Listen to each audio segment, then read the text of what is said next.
तो क्या middle east में अब एक और तबाही की शुरुआत हो रही है? क्या असद सरकार के खिलाफ 2011 जैसा विद्रोह फिर से सिर उठा रहा है? और क्या विद्रोही इस बार फतेह से बस एक कदम दूर हैं? चलिए पूरी कहानी समझने की कोशिश करते हैं। नमस्कार, मैं हूं सिद्धार्थ प्रकाश। हमास इजराइल की जंग अभी थमी नहीं और अब सीरिया में हालात बेकाबू हो गए हैं। दक्षिण और उत्तर दोनों दिशाओं से विद्रोही असद सरकार की सेना को घेर रहे हैं। हालात इतने गंभीर हैं कि ये विद्रोही अब राजधानी दमिश्क तक पहुंचने की तैयारी कर रहे हैं। और ये सब कुछ 2011 की तरह दारा शहर से शुरू हुआ, जो असद के खिलाफ सीरियाई विद्रोह की पहली चिंगारी थी।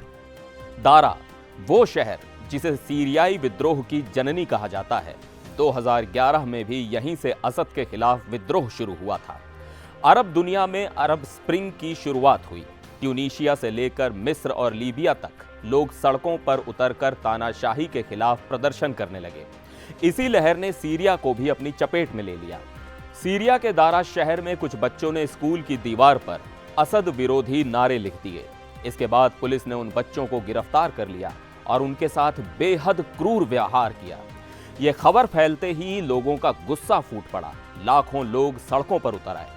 वो मांग कर रहे थे कि असद इस्तीफा दें और देश में लोकतंत्र लाया जाए।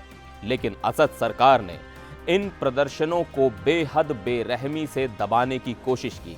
प्रदर्शनकारियों पर गोलियां चलाई गईं, हजारों लोग गिरफ्तार किए गए। इसने पूरे देश को आग की चपेट में ले लिया। आंदोलन धीरे धीरे सशस्त्र संघर्ष में बदल गया और सीरिया में गृह युद्ध की शुरुआत हो गई। और अब खबरें आ रही हैं कि तुर्की समर्थित विद्रोही दारा शहर पर पूरी तरह कब्जा कर चुके हैं।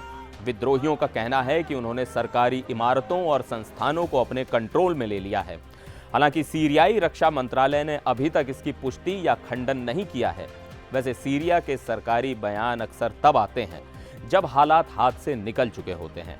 लेकिन दारा का कंट्रोल खोना असद के लिए सीधे सीधे खतरे की घंटी है।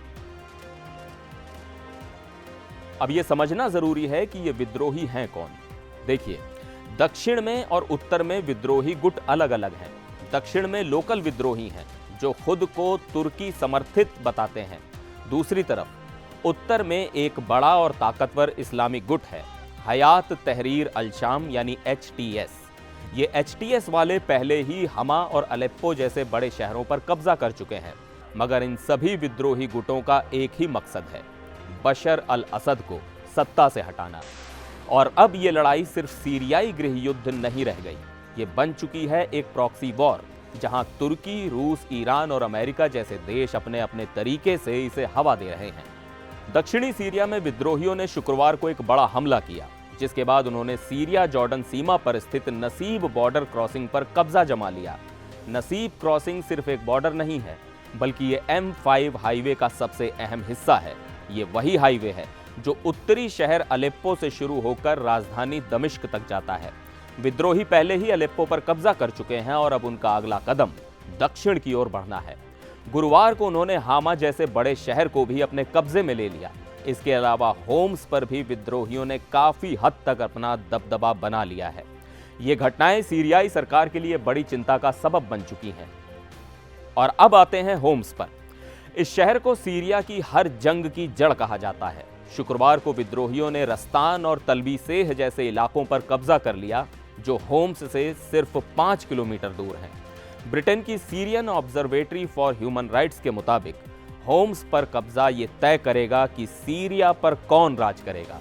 यानी अगर असद सरकार ने होम्स खो दिया तो समझिए खेल खत्म। ऑब्जर्वेटरी के प्रमुख रामी अब्दुर्रहमान ने कहा है कि होम्स की लड़ाई सीरिया का भविष्य तय करेगी। वहीं सरकार समर्थक विदेश मंत्रालय कह रहा है कि विद्रोही बिना किसी प्रतिरोध के इन इलाकों में घुस गए हैं। सवाल यह है कि ये बिना प्रतिरोध क्यों हो रहा है? क्या असद सरकार कमजोर हो चुकी है?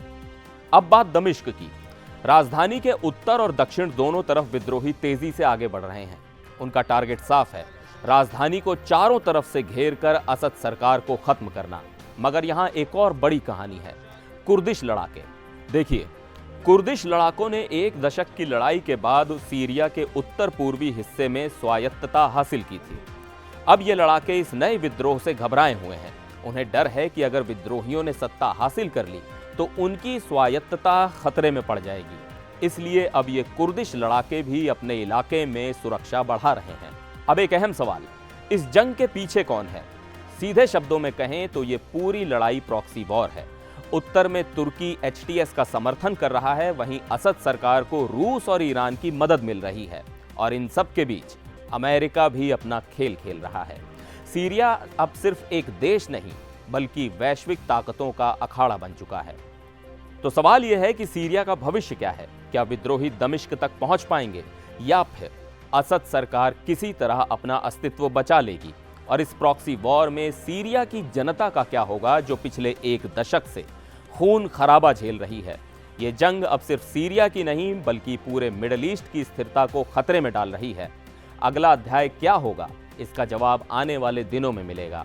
तब तक इस जंग को करीब से देखना और समझना जरूरी है। NDTV इंडिया पर फिलहाल के लिए बस इतना ही। मुझे दीजिए इजाजत। नमस्कार।